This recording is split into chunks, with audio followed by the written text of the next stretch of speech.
بسم اللہ الرحمن الرحیم نحمدہ و نصلی علی رسولہ الکریم۔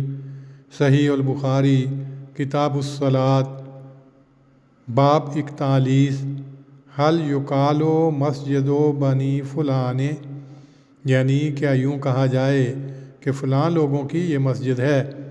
حدیث نمبر 420۔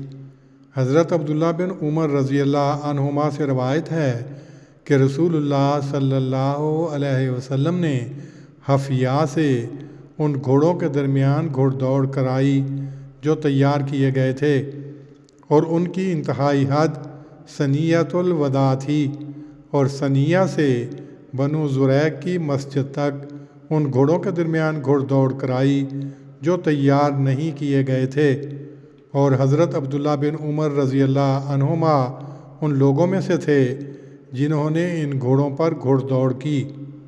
تشریح۔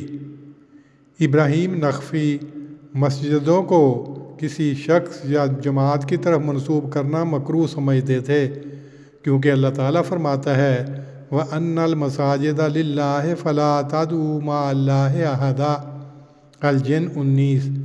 باب کا عنوان حل سے شروع کر کے اس مسئلے کو بصورت استفسار پیش کیا ہے، اور جو روایت اس ضمن میں لائے ہیں اس سے بتلایا ہے کہ تمیز کرنے کے لیے جائز ہے کہ کسی مسجد کو کسی محلے یا قبیلے کی طرف منسوب کیا جائے، لیکن یہ وہ نسبت ملکیت نہیں جس کی وجہ سے آج مسلمانوں کی مسجدیں اللہ کی نہیں بلکہ مذہبی انشقاق کا گھر بن گئی ہیں۔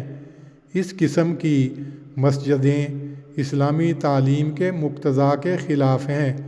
جس واقعے کا ذکر روایت نمبر 420 میں کیا گیا ہے وہ حضرت ابن عمر سے مروی ہے کہ نبی صلی اللہ علیہ وسلم کے زمانے میں گھوڑ دوڑ ہوئی اور بنی فلاں کی مسجد تک ہم دوڑے تھے۔ خود نبی صلی اللہ علیہ وسلم سے اس نسبت کے متعلق کچھ مروی نہیں، اس لیے امام موصوف نے سوال قائم کر کے اس کا جواب قارئین کی سمجھ پر چھوڑ دیا ہے۔ ثنیۃ الوداع مدینہ کے قریب ایک گھاٹی کا موڑ ہے جہاں مسافر کو الوداع کہنے کے لیے لوگ جایا کرتے تھے۔ حفیہ مقام ثنیۃ الوداع سے 6 میل کے فاصلے پر ہے۔ بنو زریق خزرج کا قبیلہ تھا، ان کی بستی کا نام بھی یہی ہے۔ اللہم صلی علی محمد وعلی آل محمد کما صلیت علی ابراہیم وعلی آل ابراہیم انک حمید مجید۔